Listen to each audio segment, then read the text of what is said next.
each week we bring you tips, tricks, training, and it's your midweek pick-me-up. We also have games. We also have awkward questions. But this week, we have got Cordelia as the rebel in the spotlight. So Cordelia will be, all eyes will be on Cordelia towards the end of the show. And we're going to have to be finding out whether she's telling us the truth or lying. But until then, we have awkward questions where Cordelia and I ask all your awkward questions. And this is asked to us by Jennifer. And she's going to be giving us a presentation. I saw you go. I saw the mouth open. You muted. It's because I got kids home. Summer holidays, end of the summer holidays. I think the kids club just decided to go, no, we're not opening for the last week. We've had enough. We've had enough of your children. Not surprised you sent them here. They must stay at home with you. So I have children home. But that's okay. Yeah, it's great. Morning, come and say hello. No, he doesn't want to. He's too shy. Never mind. Oh, now he's too shy. That's convenient, isn't it, Marnie? And come and give everyone a wave. Go on. Come on, Marnie. Summary wave. Go on, give everyone a summary wave. Just prove that Cordelia actually has children. I do. Hey! No. He's spit of you now. Oh, hi, Jennifer. You're going to be famous darling. live all over social media in front of loads of rebels. Yes. So, should we pull Jennifer out?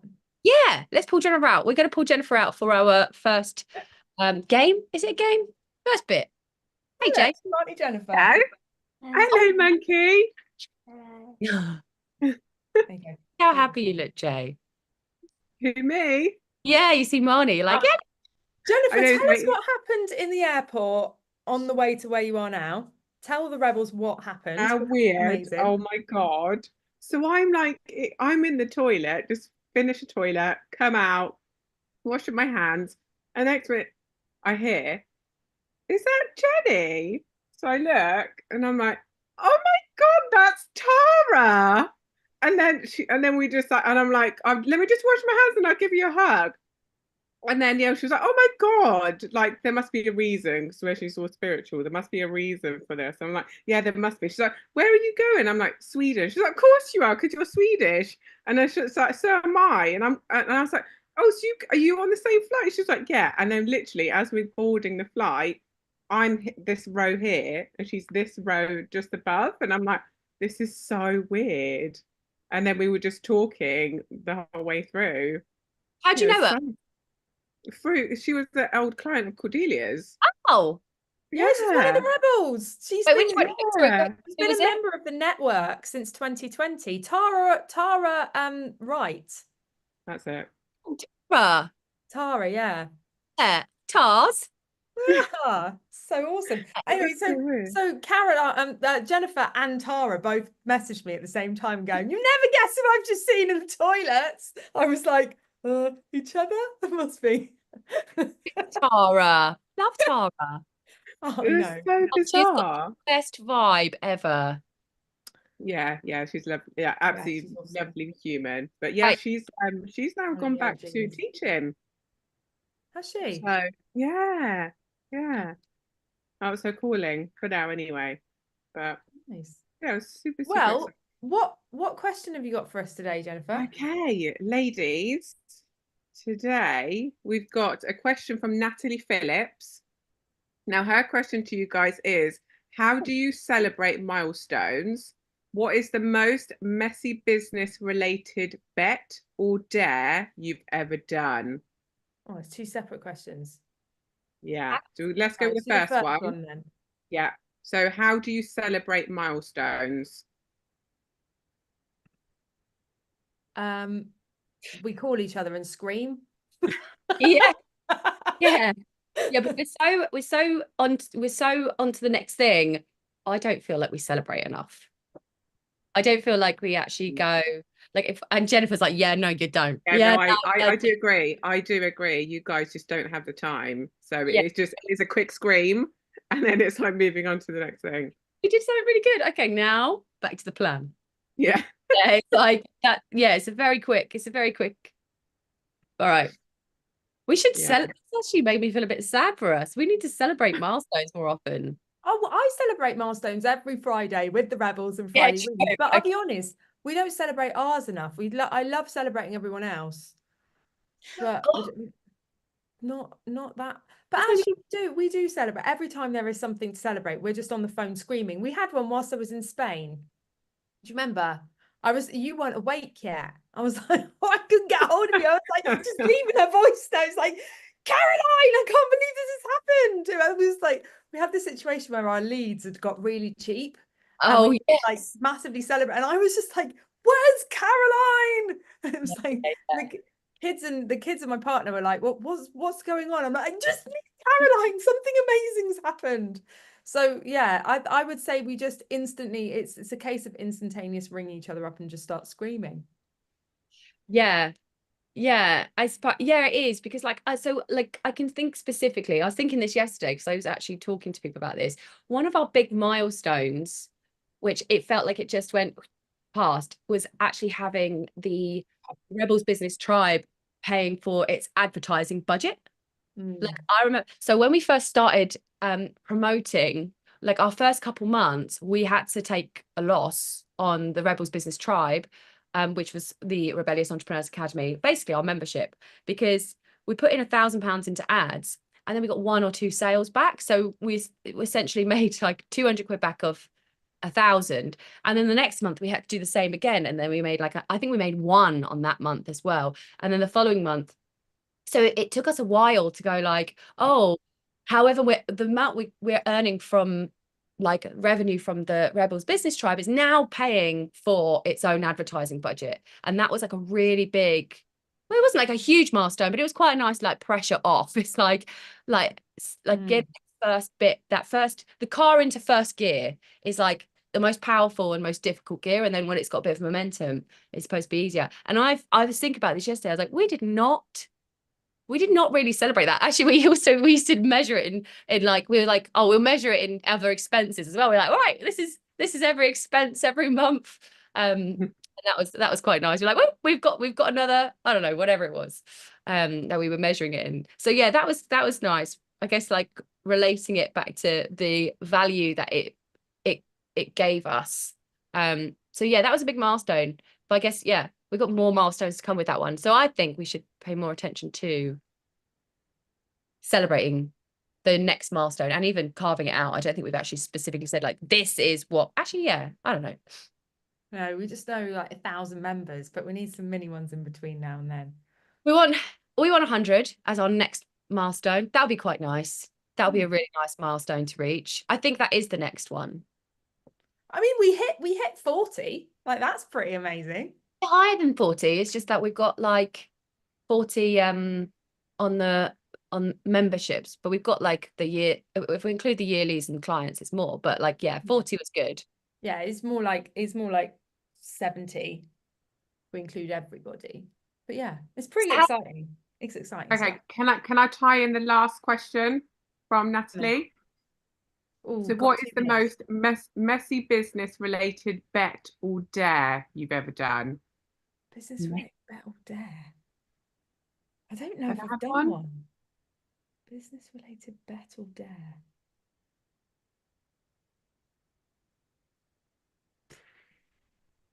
Doesn't have to be in the current business. It can be in previous businesses.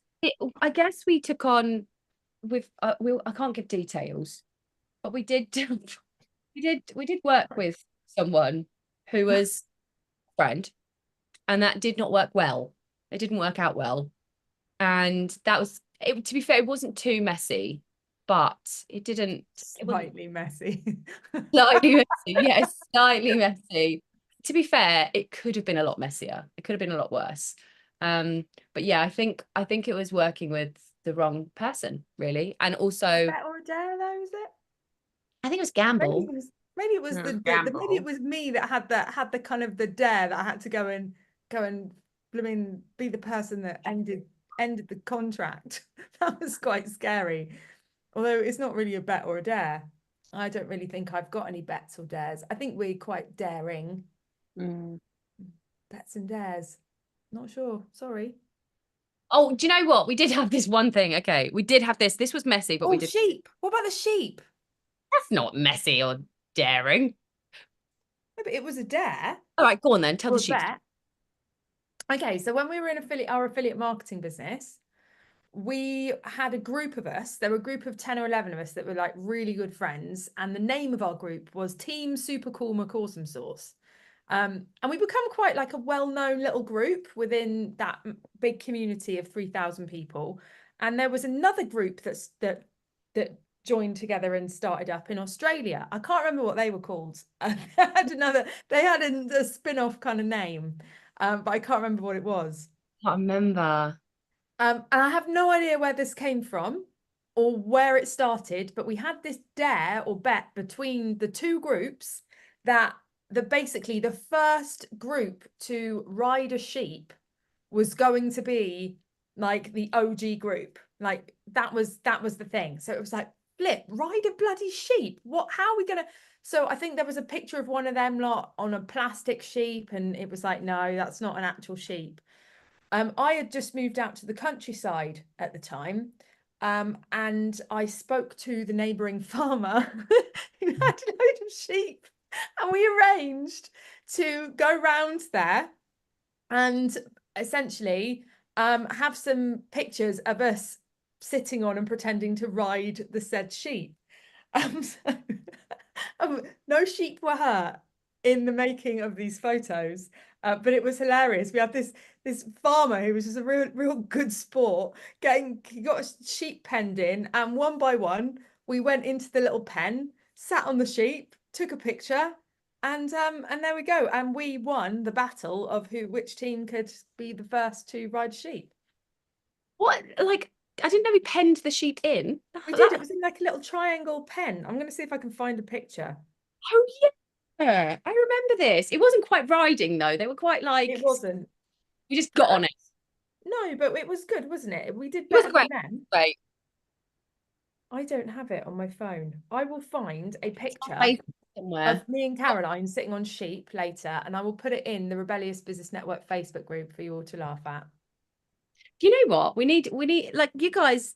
This is a story. This is a moral for you guys. You need to get business besties. There's absolutely nothing that beats business besties. I feel like that's really useless advice though, because how do you just go and get a business bestie? You know, I think that we need to put a little bit of a strategy with that to make it more tangible. Put yourself out there, go to networking events. That sounds like an amazing bridge into your training, but I know that's not what you're doing. Not what I'm doing today. No. Like, well, that's clever. Yeah, you did that. Oh, it's not what you're doing. Yeah, okay. Well, my advice is really useless. But if you land it, A, tell us how you did it. So we've got a repeatable strategy to give to the rebels. And B, congratulations, because you've now got a business bestie, and that's great. All right, Simon says you've got Team Wimpy and Team Wimpy outing, team building over. So this is hypothetical. Okay, I'm on board. I am actually on board. Maybe we need to encourage teams in the Rebels Business Tribe. Oh, there's so many things we can do. Oh, yeah, Thank you so much, Jennifer. Team in the Rebels Business Tribe. We have reverb. Oh, there's so many things. Who's playing us back? Me. I bet it's me. Jennifer. Oh no, Someone it's is. All right. Well, that was Jennifer with the Swedish flag in the background. It's great. Really We need some evidence that Jennifer's in Sweden. There it is. Thank you very much, Jennifer. Love you lots. See you soon. All right. No, I'm a scouse.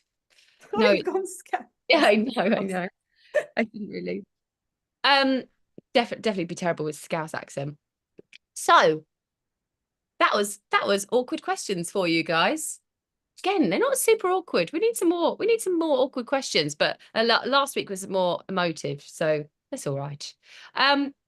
Step right up, because Cordelia has got 15 minutes to share some real useful stuff for you, which we'd love so much. We think it should be a training, but I will leave you to it. Cordelia, Floor is yours. You have until 13 minutes past.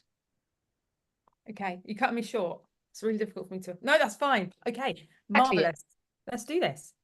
So, this is a huge topic, and I am going to break it down and simplify it as much as possible because it is really flipping important. Please drop in the chat or in the comments box, wherever you are watching this. If you're watching this on the replay, hey, good to have you here. Join in too. Drop it in the comments. If you're here with us live, drop this in the chat. Are you planning on, or would you like to launch a course? A course that takes people from an A to Z transformation.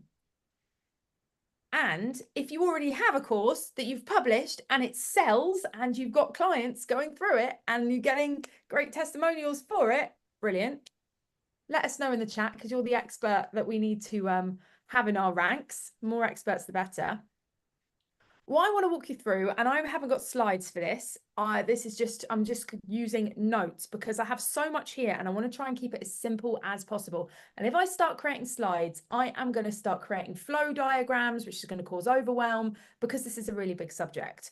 Essentially, what I'm going to teach you in the next 15 minutes is how to build and sell out your dream course. So let's see if we can do that in 15 minutes. Now at probably 13 minutes. Better get on with it. So one of the things that I find is that people love the idea of creating a course and they either go for it or they get overwhelmed and don't create it. So, you know, perhaps people put off courses they want to create because they know it's going to take hours and hours and hours. You've got to map it out. You need to know what every module is. You've got to record it. You've got to edit it. You've got to publish it in Teachable or some kind of course creation software. Oh shit, now we've got to sell it. You've got to go and create a sales page for it. You've got to create a launch process for it. You've got to sell the bloody thing. And it's just such a very long process. And that can also be another reason why people don't go for it, is that they just don't know where to start. And so the overwhelm stops them.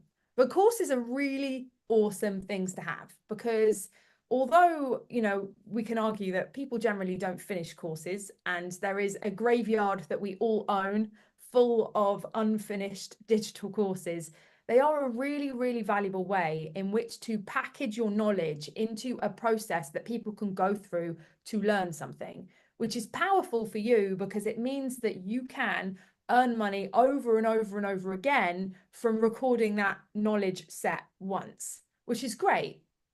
But the problem is that it's such a big task to put together, get it out there and then sell, that it kind of falls on the back burner. And of course, you know, what do courses go for? What do we sell it for? A couple of £100, 50 quid? You look on one of these course software things that's left my head. What's it called? Someone help me out. Where you can go on it and you can buy courses for like 50, 80 quid, like how to set up a LinkedIn account, how to write CVs, how to cook gastronomic exquisite food, you know, all these different courses you can buy. I can't think what the bloody course platform is, but Udemy? Yes, Udemy. Thank you very much. On Udemy, and you can, you know, get a load of courses there and they're not very expensive. I think the amount of work that goes into some of these Udemy courses, geez Louise, they are rammed full of videos and it takes such a long time. So it takes a long time to put together and it's just overwhelming to do. However, what I'm going to walk you through now is how to sell courses that you can sell as a high ticket program that you're going to take people through, because they are live and also they are really, really valuable because that person gets to spend a lot of time with you the first time around. The second thing is I'm going to teach you how to sell a course before you build it. Okay. The problem that we have is that a lot of building to build a course, it takes a lot of building to create a course. And then by the time you've done that and published it, you're now finding out if people even want it. And if it doesn't sell, you know, when you put it on the market, by which time you are hundreds of hours deep in work to get that created, by the time you've created it, put it on the market, you have to spend a lot of time and energy launching it. And the whole process could quite easily take months and result in 0 sales. And by the time you've done all of that, it's going to be really hard to figure out why it hasn't sold, because there's lack in sales is going to mean lack of data. And so the solution is this, okay? I launched and sold my first course without creating any recorded training or course materials. There's no pre-build required. We want to ditch the pre-build and we want to launch the minimum viable product first and do tests just to see if people are interested in the topic. Okay. And if therefore, if there is a lot of interest, then we can go for it. And that first course that I sold, I hadn't created anything for it yet. It was basically an idea I was selling. I knew that I could take people through this process, but I was selling an idea at this point. It resulted in £22,000 in sales. And so basically I sold an idea and I had a, you know, big, nice chunky launch. And then I went ahead and I delivered this course. And this is how I have created every single course that I have made. And I've done many now, like 6, 7 different programs, all with this method. And the result is you have a completely finished program that gets real and also proven results. You have testimonials, you have case studies. It's been built around real people within 12 weeks of launch to finish. So, I mean, that's bloody awesome, isn't it? If you were thinking you want to create a course, if you could cut the amount of time down that it would take to create it to 12 weeks from launch to finish, and you could do a 20K launch using this process as well, would you be interested in launching that course and getting on with it and doing it soon? And this is how you do it. Okay, I've got 3 steps and there are many, many more things I can include. I'm going to go over the basics here.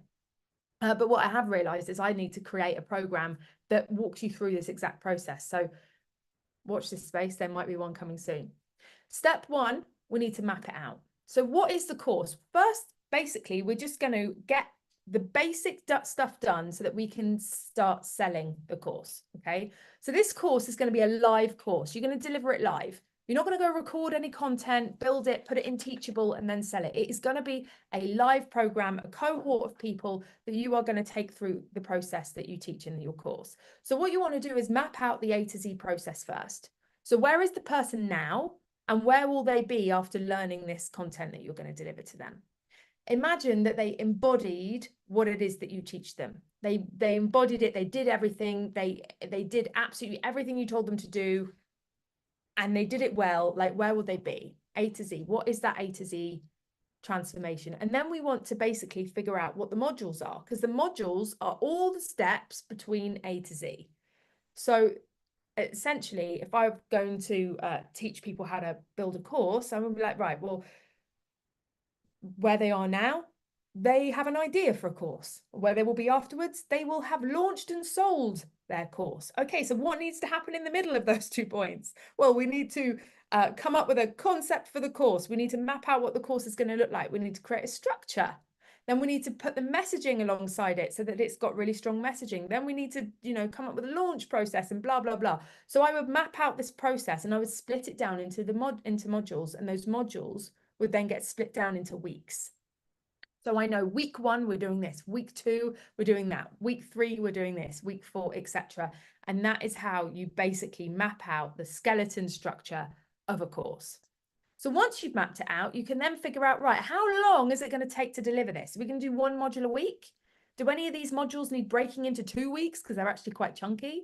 And don't forget to add in some implementation weeks for people to catch up. So if you've got like 8 modules, one of the modules is really big, so you're going to split that into 2. So then you've got that over 9 weeks. But then actually it'd be really good to add in 3 implementation weeks dotted throughout that to give you a break from having to create content and also give them some time to catch up and implement stuff and maybe have some co-working sessions that week or something that's a nice way for them to catch up and get ahead. So step 1, map it out. The 3 items within step 1 are, what is the A to Z process? And therefore, what are the modules? And how long is it going to take you to deliver this course? And then, what are you going to price it at? Now, you can charge high ticket for this as it's live.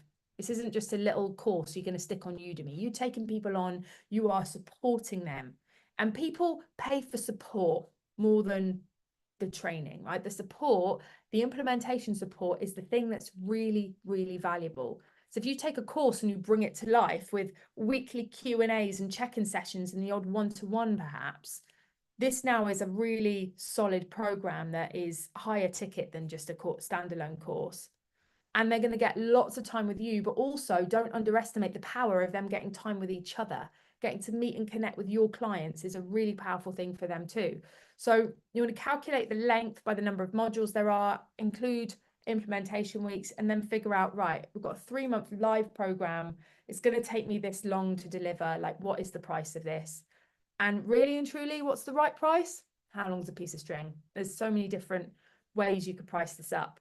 Just that's a whole conversation for another time that I can't fit into a 15-minute training.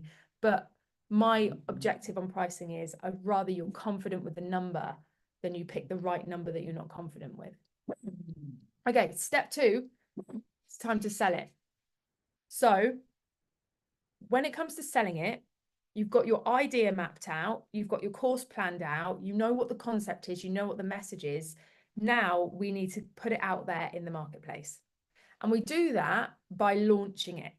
So the first thing you want to do before we move into launch phase is a value sprint. And what I mean by a value sprint is you want to basically nurture your audience by giving them a shitload of value for a long period of time, like a couple of weeks. You know, you've got these videos going out, or you're doing lives, or you've got webinars without call to actions. You want to put out loads of value and nurture your audience.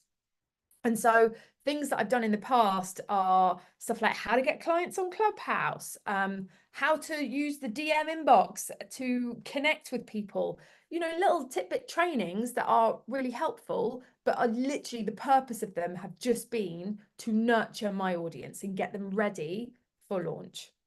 Now, the actual launch process, you either want to pick between a challenge launch or a webinar, but essentially the launch process will be you doing a training that bridges into a pitch to come onto your course and learn more about this process.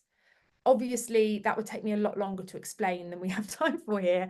We have inside the Rebels Business Tribe, if you're in there, we have the 20K launch blueprint training, which takes you through a launch process.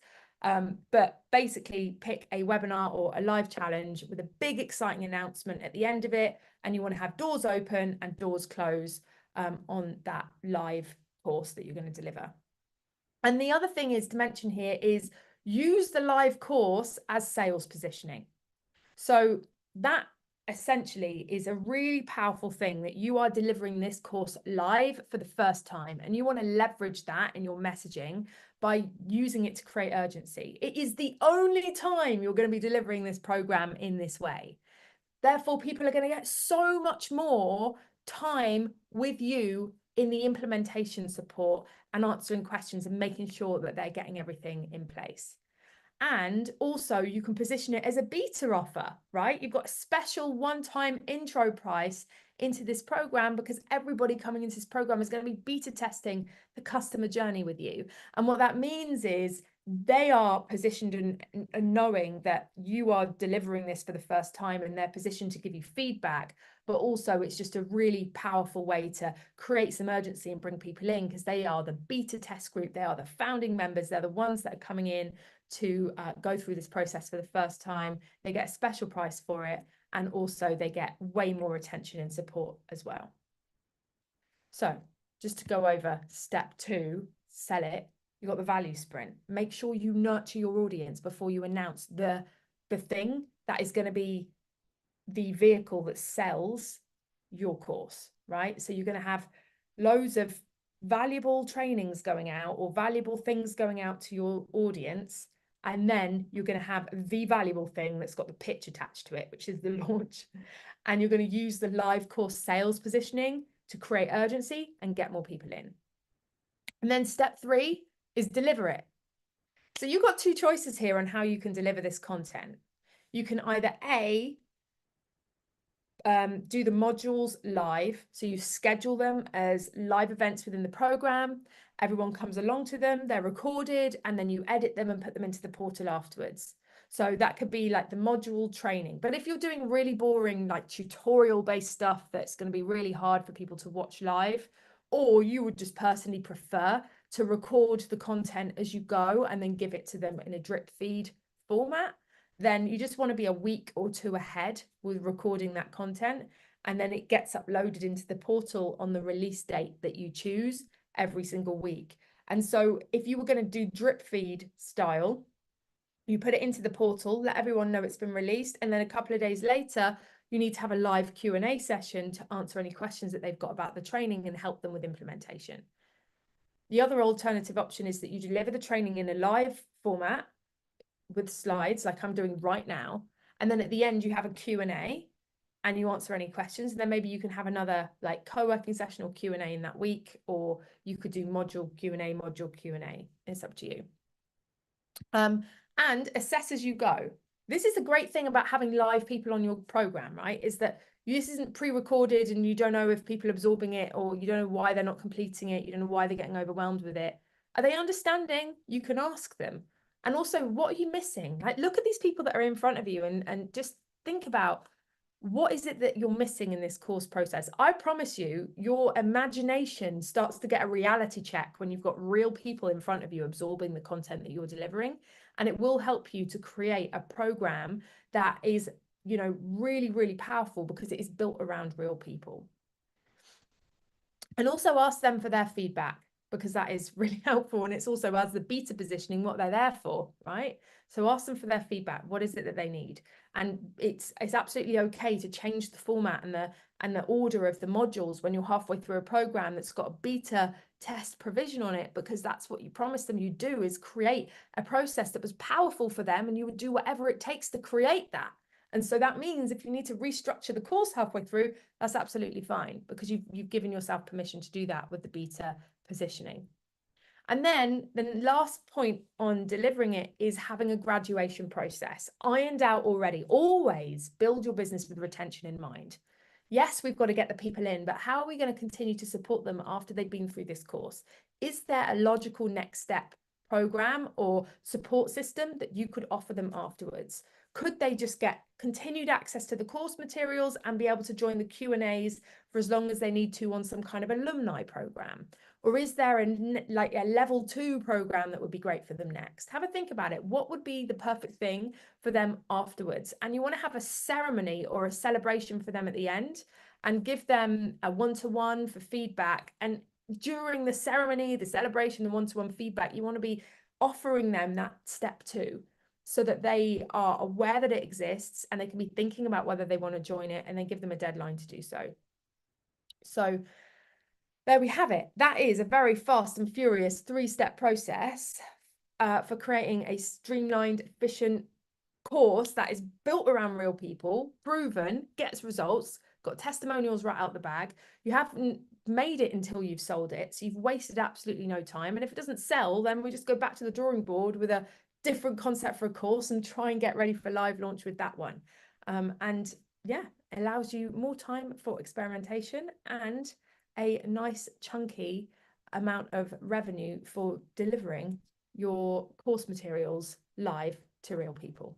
But yeah, so there we have it. And I would say, if you're doing this for the first time, the key is just to start small. Start small with something and work your way up. So you could just take a group of 3 people through the course materials. It doesn't need to be massive. Just start small and yeah, validate your ideas. Caroline, are you there? I'm finished. here, but I accidentally hid my video for myself, and I'm not sure how to unhide it, so I don't know where I am. Oh no! Oh yeah, I'm. Has anybody? I'll sort you out. Has anybody got any questions on that? You smashed that, man! Like, great timing. I like the non-slides. Yeah, we've got time for any questions. Anywhere. It was like a real whistle-stop tour, which is only something I've ever understood since you've said that. I don't know what a whistle-stop tour is, to be honest. But yeah, Simon says that was a whistle-stop tour anyway.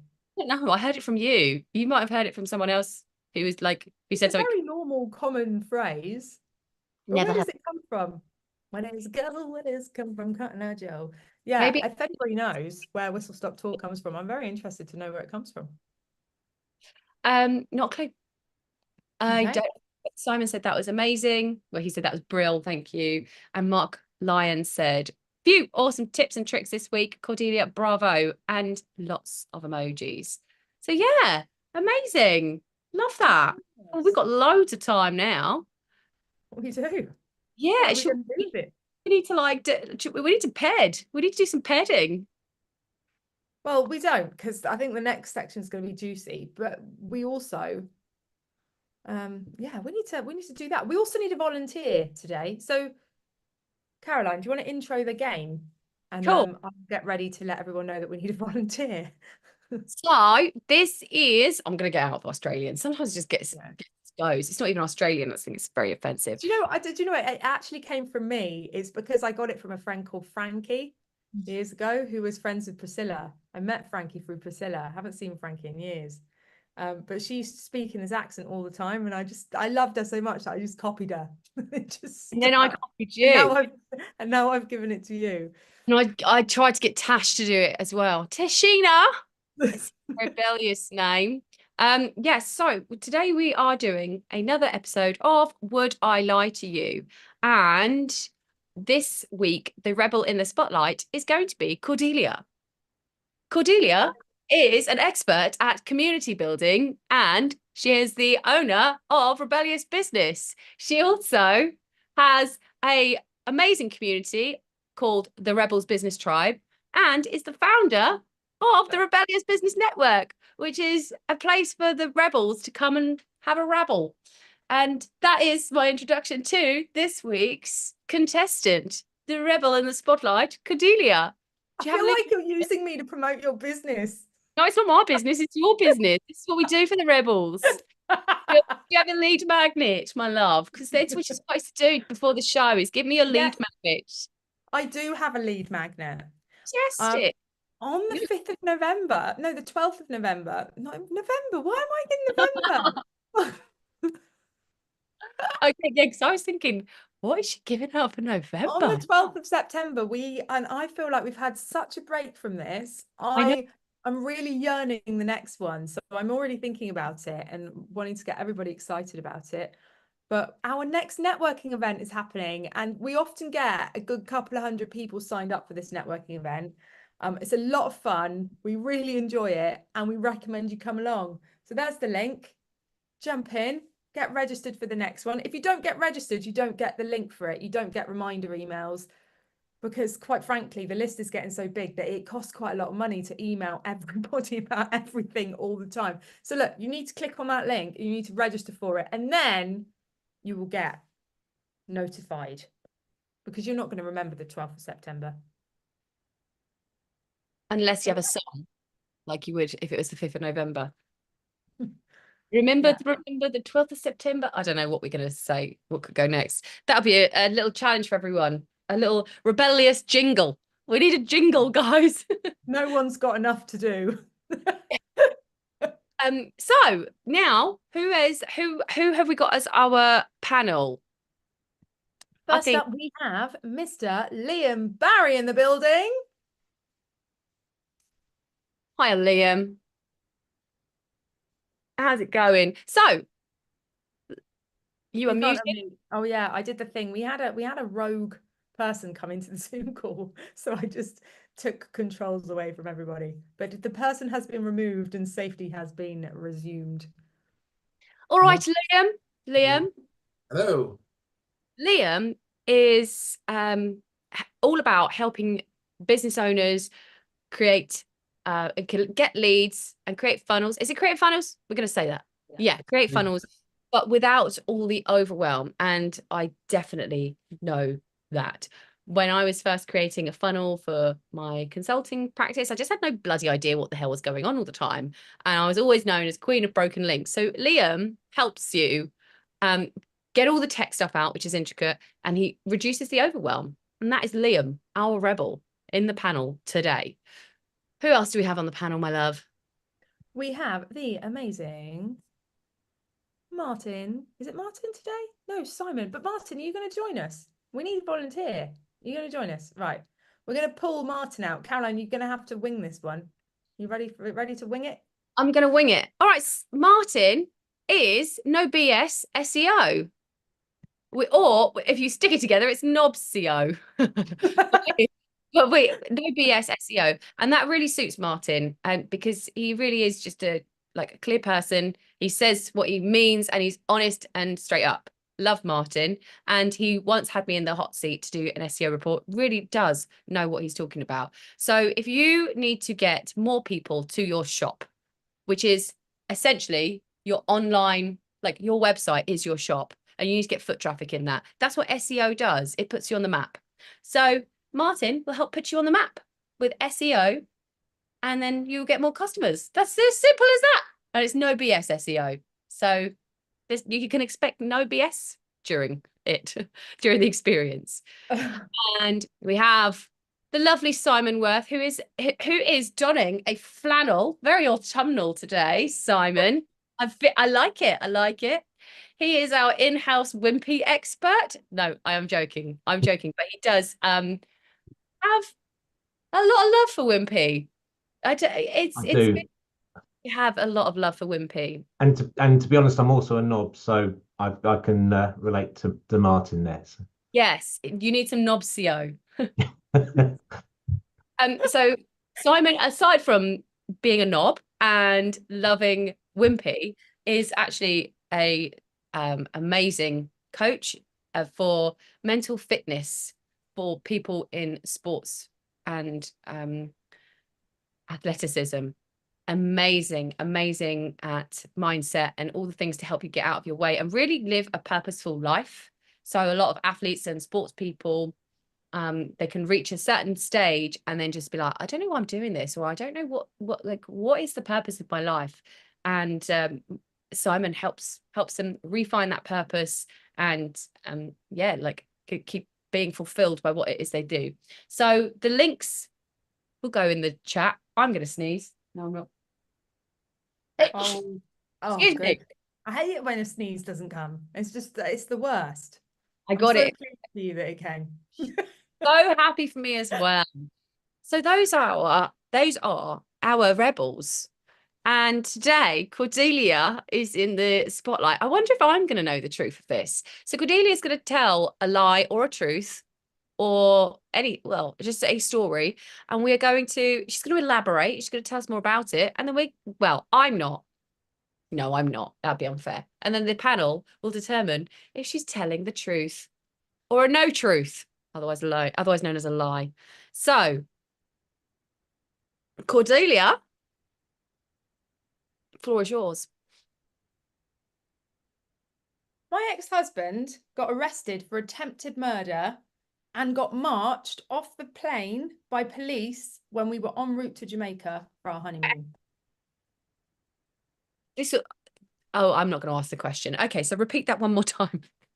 My ex-husband got arrested for attempted murder and marched off the aeroplane by police when we were en route to Jamaica for our honeymoon. Okay, there you go, guys. She's all yours. I am leaving this conversation. Did he try to kill you? No, he didn't try and kill me. Okay. Oh. Did he try and kill the pilot? That's why you marched off the plane. You guys are really using your questions well. No, he didn't. As you've done, Martin. Oh, shit. He actually didn't try and kill anyone. How long did he get? Assuming he was guilty. He was not guilty. She's looking to high to the left. It's a lie. She just lied there. He got a few hours in a cell and then released. Cordelia, could you give us some more details? Like, I'll step in quickly because I was supposed to ask this question. Could you please give us some more details of this misnomer? Is that the right word? Okay. Yes. So we were on our way to our honeymoon, which was Jamaica, and got on the aeroplane. And then essentially there were police on the aeroplane, and the police came over to us and asked to see my ex-husband's passport, and then asked him to step off the plane. And I was like, what? Why are you asking him to step off the plane? And then I got a bit hysterical, so they also made me step off the plane. And I was 21 at the time, fresh baby-faced, no idea what the hell's going on, no idea what you do in this sort of situation. And yeah, he was then arrested for attempted murder and taken back to a police station. This was in the UK before you Yes. went to Jamaica. Yeah. Yeah, this was in the UK. Yeah. All right, now you can have. I'll give you a couple more questions, Martin. But let's go to Liam. Liam's been like studying you. He's been very like, I don't think we all know what to do. It's Cordelia. Could Cordelia lie? No, it's not that. This isn't the question, it's just confirming. It's one lie within the story, isn't it? That we're looking... No, we're doing the original game. It's a true story or a false story. Right. Okay.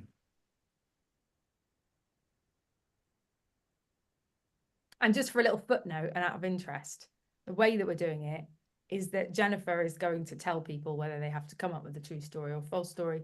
So she's told me, and I have come up with a story to tell you. And right, okay. I didn't know whether Jennifer had assigned you the truth. So we decided basically, if you're going to be the rebel in the spotlight, we will assign you the true story or false story, because everyone wants to share a true story, which is great. We love that, but we're gonna have to force people's hands sometimes. So if you were watching on the show, on the replay, live especially, what questions would you ask Cordelia to find out if this devious person is truthful, or is she have you put me? Oh, right. Is she truthful? What do we think? What question would we ask? We've got a few questions in the chat, and I will ask at the end the best question. And we also want to know what you think. Do you think she's a stinky liar? Or is she telling the What truth? accent's that? What is that? I don't know. Okay, so Officially lost it, ladies and gentlemen. yeah, go on. So Being business partnered with me does. Right. Who's got the next question? Simon. So what was the circumstances around the sort of mix-up? So why had they thought it was your ex-husband?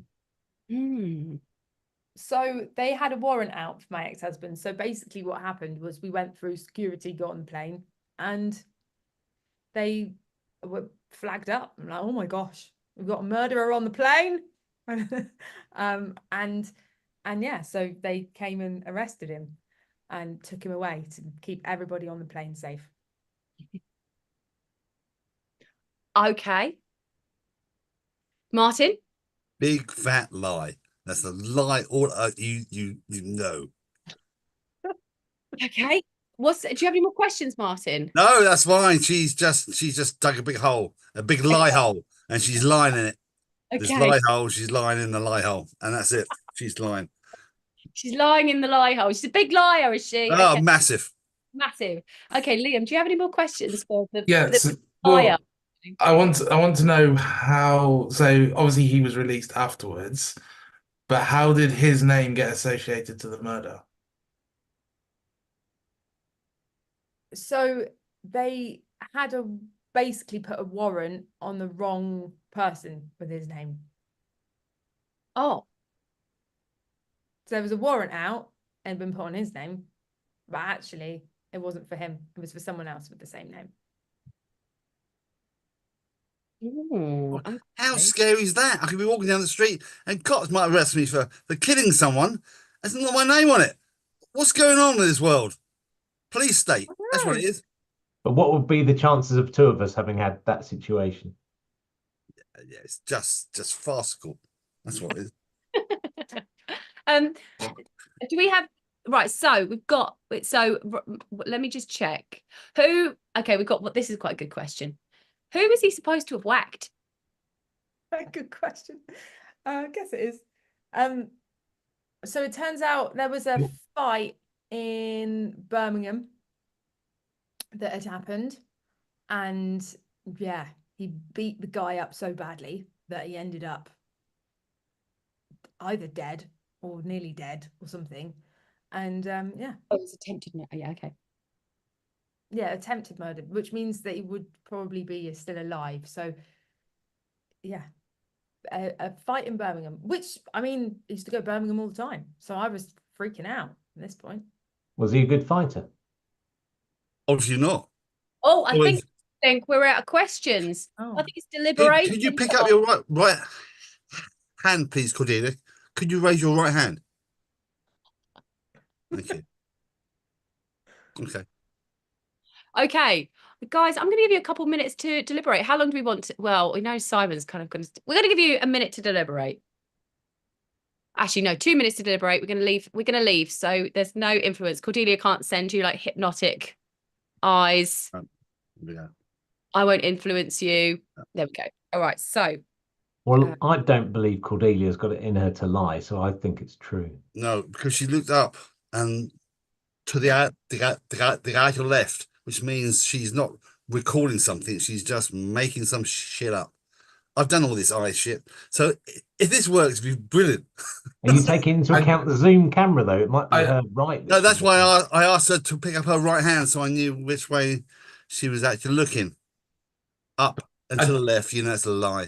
They're just lying. I don't know. But if you go, yeah, that's up to the right means you're trying to recall. So there you go, Cordelia. Look upright. And then they would have, I don't know, attempted murder, perhaps. Perhaps I'll be made a complete fool of, but I don't care really. It's there's no BS CO. That's what you want. That's what you want. None of that shit. Anyway, and there's a free space on my hot seat. Links in the chat. Well, you cheeky boy. All right. Any chance? Anyway, I'm using you. Yeah, I think I haven't had a chance yet to give my opinion. So You got a minute. Yeah, I don't think they'd have made the plane. It's too dangerous to arrest somebody on a plane. They'd have waited. They'd have had them before security or at the gate. I think so. I'm with you guys. It's a lie.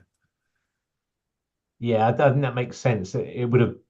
You'd have thought it would have flashed up on the computer at check-in or something like that. So it would have. Yeah. In the old gloves. That's creeping me out, Martin. So you've got 24 seconds. So we all agreed. We think it's a lie. All for different reasons, interestingly enough. Pardon? All for different reasons. Okay. Cordelia, where are you? I can't find you. There you are. Come forwards. Ed spotlight. And now, go on. Where am I? There we are. So. I do my own drum roll noise. Ding ding. Nothing.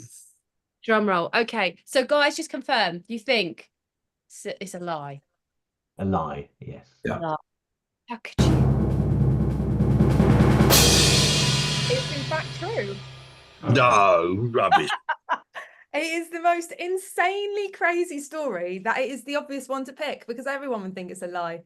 We sat on the plane, the police came over, and there were police on the plane. I was like, oh, what's going on? Is something going on? And the next minute, the tannoy came on, and an officer stood there and asked to see her passports and took him off the plane. I was like, well, what's going on? Why are you taking them off the plane? I'm like this newly married little girl freaking out, thinking I've just married a felon. And then so they took me off the plane because I was getting hysterical, and then they were looking for a fingerprint machine because they wanted to do his fingerprints to see if he was the guy they were looking for. They didn't have a fingerprint machine at Crawley Police Station, so it meant that they had to take him back to the police station to use the fingerprint machine there.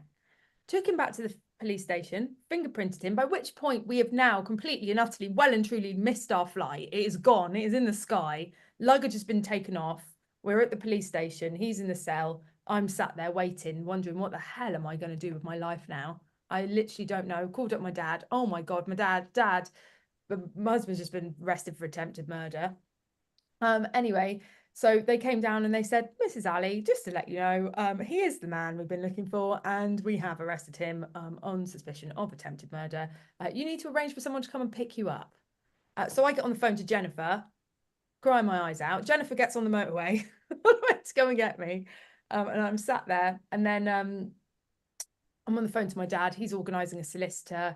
They tell me that there's been a fight in Birmingham. I'm like, well, I mean, he goes to Birmingham sometimes. Maybe he got really drunk and got into a fight. I don't know. Like, did this might happen? You never know. And then basically about an hour later, whilst Jennifer was halfway to the airport, they came down and they said, we might have some good news. We're back in a minute. And I was like, what? What would you mean? What would you mean? And then it turned out that they had looked at the CCTV and the warrant had been put onto the wrong person. And it actually, in fact, was not him at all. It was someone that looked completely different, a completely different person with the same name.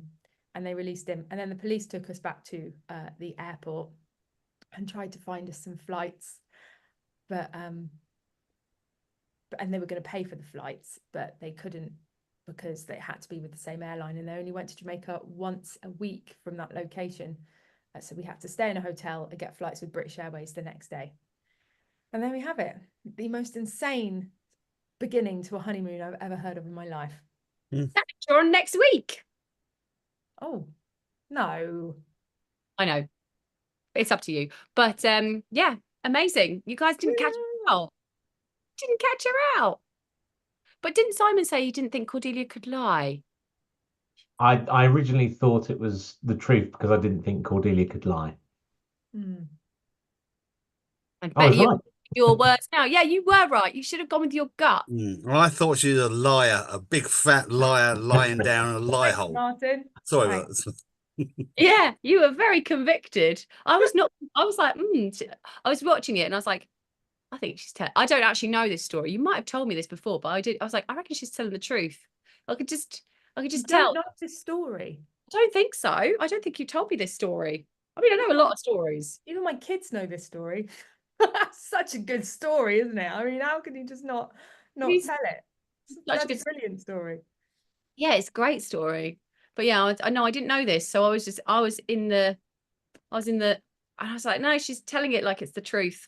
I thought it was truthful, but I could have been, I wouldn't have been surprised if it was live. Anyway, guys, this was our fabulous panel of rebels from the Rebels Business Tribe. John Denley, you're asking questions. The game's done, mate. The game is done. We figured it out. She's telling the I was truth. 21, so it was 2011.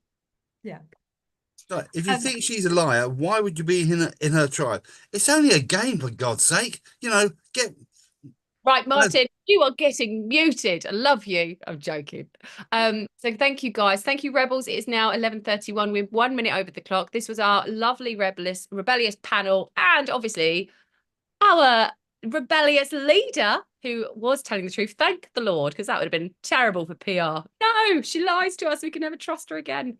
So thank you, guys. We will see you next week on the Rebellious Business Show. And if you're in the tribe, we'll see you on one of the many calls that we have. Thank you for joining us. Drop us the rebel emoji.